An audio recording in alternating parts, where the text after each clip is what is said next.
વર્ષે ગુરુ મહારાજની નિશ્રામાં સિદ્ધિ તો પણ કર્યો અને આ વર્ષે એ જ ગુરુ ભગવંતની નિશ્રામાં ગુરુદેવની આજ્ઞાને પામીને માસક સમયની મંગલ આરાધના કરી માનુષ માટે એકવાર જોરદાર તાળીઓથી આપણે બધા સાથે મળીને અનુમોદના માનુષ મુક્તિ પચનાને અંતિમ પચનાને ગ્રહણ કરો.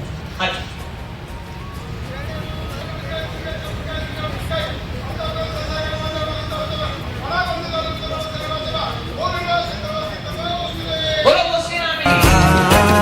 હાથમાં કળશ ભર્યા નવરાવું મારા નાથ. હાથમાં કળશ ભર્યા નવરાવું મારા નાથ. મેરુગીરી આવે છે સુરપતિ લાવે છે ભાવે પ્રભુ મંકિત રે. ભાવે પ્રભુ મંકિત રે. નદીઓના જળ વહે આનંદ લહે નિર્મળ થાય.